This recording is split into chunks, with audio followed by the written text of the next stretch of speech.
Hello everyone, I'm Dead Knight and this is In It to Win It. We are back with Hearthstone Season 94, which is our first full season with the Fractured Alterac Valley set. And I am here to talk to you about my Legend run and give you a deck guide for how to do it just like I did and take this deck to all the way to the top. So the deck that we are running with today is Beast Druid. Before I get into it, I just want to take a quick moment to talk about how much fun this meta is right now. In my opinion, everything is great. There are lots of fun, interesting decks to choose from. You can play just about any class competitively right now. And before I hit Legend, I spent a lot of time just goofing around with some of the other classes, some of these new decks that are popping out, just to see which ones were the best, which ones I enjoyed the most, and the ones that are just the most fun in general. And I think that Beast Druid is right up there in the fun, and it's definitely in the top. For me, it's what got me to Legend. It's very consistent. Unlike some of the other fun decks out there, which I'll talk about in some other videos, this deck, you pretty much get to execute your intended game plan every single game. And unless your opponent is drawing and playing perfectly, you usually have all the keys to victory in this deck. If you've seen my videos before, the things that I like about winning decks are decks that never feel like they're out of the game. They feel like they have a chance against every matchup that is in the meta, and this deck is definitely a contender against anything that is going to come your way. So, what are the cards that are going to do that? So this is different than the Taunt Druid decks that we have been seeing in the last couple months. Fractured and Alterac Valley definitely changed the way you're going to be playing Druid that's focused around minions. So you are going to have your main minion on the board, which is Oracle of Elune. So this guy is still a monster in Druid. It's still going to be just creating these extremely wide boards very early in the game, making it very hard for your opponent to deal with. So this guy is still good, and the key interaction with this deck is with Oracle of Elune and the newly printed Frostsaber Matriarch. So this is a 4/5 for 7 taunt, and every time you summon a beast, you don't have to play it, just summon it, it reduces the cost by 1. So if you get this guy to cost 2 or less, it's going to get copied by Oracle of Elune, so you can potentially see a 4/5 taunt times 2 on turn 4 or 5 pretty regularly with this deck. So that is, in my opinion, even better than the abusive Wild Paw Knoll play that Rogue has been doing, which they get a 4/5 rush on turn 1 or 2.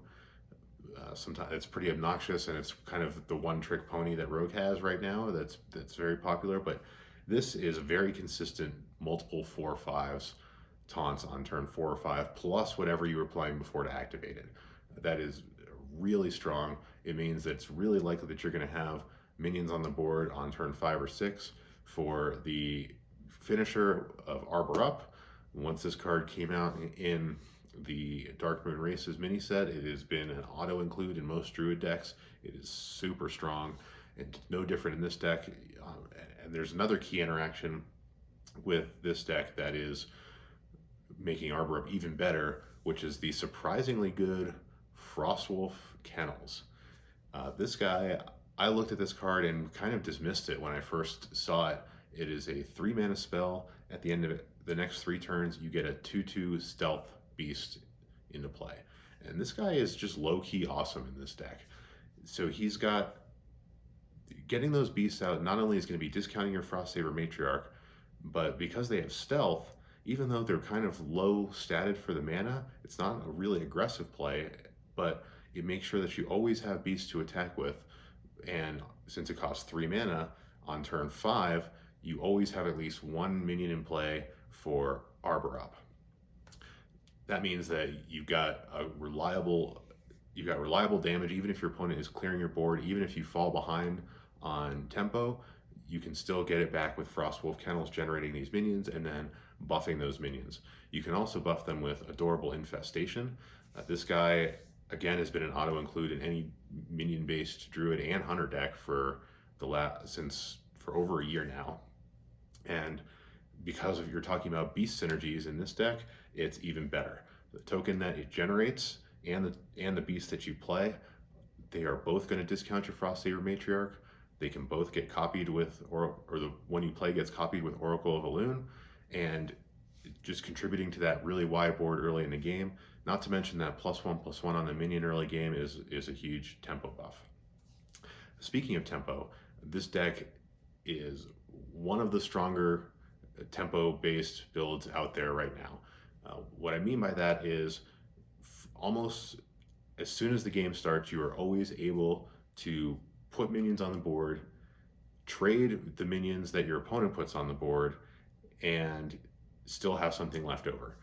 Because you have those buffs, because you have Frostwolf Kennels, and you know that you have those 0 mana Frostsaber Matriarchs coming in later, and you have the buffs from Arbor Up coming later, you don't have to run straight for the opponent's face like you do in Face Hunter. You get to play for the board, kind of the way Hearthstone was intended, and there aren't any decks that are going to be able to compete with you while you do that. Even Libram Paladin, which is famously good at contesting the board, cannot keep up with you. So do not be afraid to trade. You do not need to rush people's face until you have lethal. You can manage your resources well with this deck, and that's one of the things I love. It feels like you're in control while you're playing minions and putting out so much pressure. Now, there are a couple surprise choices here. You'll see from this list that I'm really embracing the Beast archetype that was released in Fractured and Alterac Valley. So we're going to first talk about that fact that we cut the taunt package from the last minion-based Druid deck that I hit Legend with. So Razormane Battle Guard, which since it's been nerfed is not quite as good, but it's still really good. Makes all your taunt minions cost 2, the first taunt minion you play costs 2 less. You don't need this guy. The cheap taunt minions like Annoyatron and Encumbered Pack Mule, just you don't need them. They're getting in the way, and you get to cut this combo-based interaction where each of these cards by themselves is not that great. 2/3 for 2 taunt by itself, not super impressive. 2/2 for 2 by itself, obviously trash. The two of them together, really good. You don't even need them in this deck. You've got enough quality cards that interact well with each other that you don't need to rely on this combo, which is kind of liberating because you don't need to play Annoyatron and some of these cards that just seem not good. You can just go more aggressive. You can instead play Thorngrowth Sentries, which gets you for 2 mana 2 1/2 taunts. So it's still going to protect your Oracle of Elune. It's still going to put 2 beasts on the board for 1 card and get you that wide board for buffing. It's really strong for early game tempo. So that's a quality card that you can use instead. We're also putting in Vibrant Squirrel, which again, not a great card, but all those tokens that come in, those acorns that come in from your deck, they are discounting Frostsaber Matriarch. And if you get an acorn, great. If you don't get one, it doesn't matter. You're not counting on them. So the weaknesses of this card, it's a 2/1 for 1 beast pretty much, and that's all you need. The acorns are nice to know that they're there in case you need some surprise minions on the board later in the game. But you probably don't need it. But I like I said, I went full beast, which also means that we get to play Heart of the Wild. So this is a 3 mana spell, gives one of your minions +2/+2, and then all of your beasts +1/+1. So obviously if you put this on a beast, it's going to give it +3/+3. And the amount of times that on turn 3 you have 3 or 4 beasts out is kind of startling. There's a lot of times when you're going to have this. So this card is a pretty strong buff. I mostly put it in just to play around with it to see if the full beast thing would work, and it does. I don't think you need it, but it's definitely, in my opinion, a quality card. So you could run Power of the Wild, for example, and you could cut Vibrant Squirrel for Jerry Rig Carpenter. You could run Sow the Soil and cut Vibrant Squirrel for Jerry Rig Carpenter if you want. I went full beast and I didn't look back. I just rocketed right up to the top once I started playing this full beast build. So now I also do want to talk about the couple of non-beasts in here, and they are pretty much all 1-drops. And you're thinking to yourself, okay, well, if I'm trying to make this beast build and I'm trying to discount this Frostsaber Matriarch as early as possible, shouldn't I run just all beasts at the beginning of the game? And the answer is no, because some of these cards are just so strong early game that they can just take over the game by themselves. And those cards are Irondeep Trogg, which even after the nerf where it doesn't keep its buffs when it summons new minions, it's still devastating to your opponent early in the game, just crushing. So a lot of times it's turn one Irondeep Trogg, your opponent has a coin, they can't even play the coin, and they're just stuck. And not being able to play the coin without giving you a 1-2 just throws them behind the game, and you're looking at turn 3 or turn 4 concedes. So that is it's just crushing for your opponent. So Irondeep Trogg definitely in the game. The other one is Peasant, and Peasant is obviously my pick for the most underrated card in United and Stormwind. It took probably like 2 months before this card started seeing play in decks. There's still a bunch of aggro decks that don't run this guy. In Druid, he is just massive. It forces your opponent to either make a bad turn 1 play to deal with it with a coin, or just let you draw extra cards a turn. And with an aggro tempo based build like this, running out of cards could be a problem if your opponent can deal with your early threats, and this guy keeps that from happening. The final 1-drop that I want to talk about is Ivus the Forest Lord. So this guy is a little bit combo-y because the interaction with Oracle of Elune is nuts. So if you have Oracle of Elune out and you play Ivus the Forest Lord, since it only costs 1, you're copying it. So you're potentially copying a 7/7 taunt rush divine shield minion. So that's pretty insane. By itself, he's also good. Even if you don't copy it, if you starting to run out of gas and you pull this guy, turn 6, 7, or 8 Ivus can put you back in the game and take an unexpectedly large minion and throw it at your opponent's face while killing a minion on your opponent's board and putting a taunt up. So this guy, really great for the late game, really good for that mid-game possible spike turn with Oracle of Elune, but again, this guy is just kind of a nice to have, not really needed. What I will say is probably the most underrated card in Alterac Valley, definitely for Druid, that's in this deck, is Wing Commander Mulverick. 2/5 for 4 rush, and whenever any of your minions honorable kill, you summon another 2/2 beast with rush. So let's just even set aside the fact that we're summoning extra beasts with this guy to discount our Frostsaber Matriarch. You look at a deck that has the ability to contest the board like this Druid deck, and you throw in Wing Commander Mulverick, and you're talking about just ending the game outright the turn that this guy comes into play if you're playing against another deck that has minions. There are so many different ways to honorable kill with this deck because you have such a spread of minions and you usually get a wide board. You have several different rush minions. Most notably, you have Druid of the Reef, which comes in as a 3/1 rush. You have this guy himself has a rush and deals 2. You have your Adorable Infestation tokens that deal 1. You have Adorable Infestation, the card, to buff minions to give them +1/+1. You have your Hero Power. So all these different things give you ways to deal 1, 2, 3, 4 damage, and this guy has rush. So if your opponent has any minions, or if they took over the board and you're starting to fall behind, think Rogue, for example, with that Wild Paw Knoll, you can come out with Wing Commander Mulverick and immediately clear the board while leaving beasts on the board. It is absolutely dominating play. If this guy comes out when your opponent has minions, you can usually seal the game, even if you were behind. So good. Such a great stat line for the mana. Obviously, there's 2 6 for 4 rushes that have been printed, but none that just generate endless amount of tokens. Not to mention, oh, by the way, the tokens have rush. So if your opponent was to play, say, a Glowfly Swarm and have 7 2/2s on the board, Wing Commander Mulverick single-handedly clears that whole board and still leaves you with 2 minions on the board.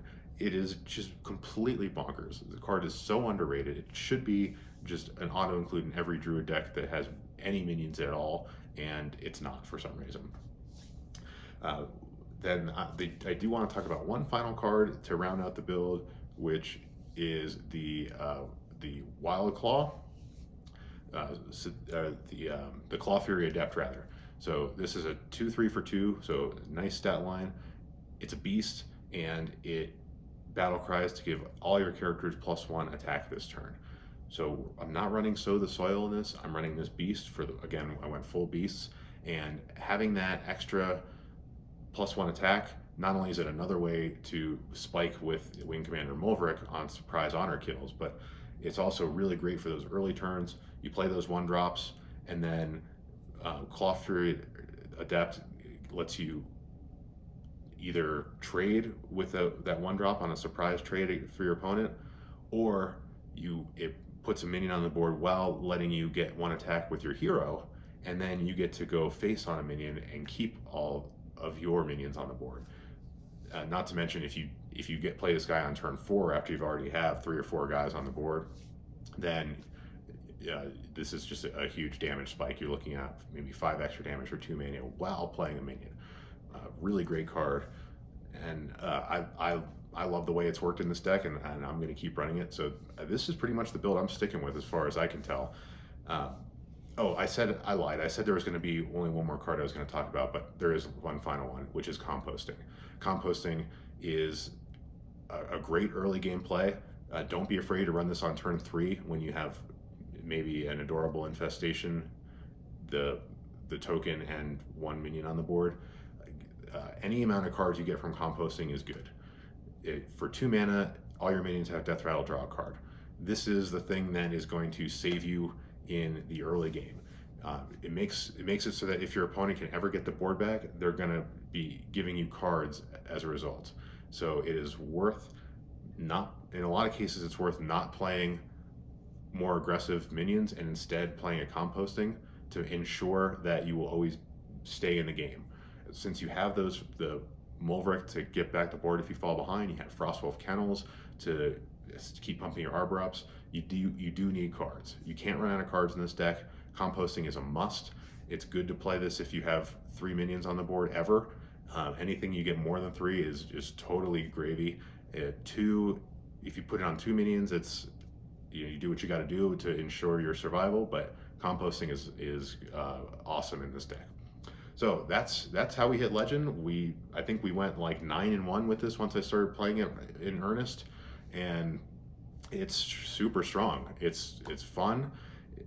You don't ever feel like you're out of a game, and I'm sticking with it. So let me know what you think of it. Leave some respectful comments below. Don't forget to like and subscribe. And good luck running this deck. I hope it takes you to the top as well. And tune in next time.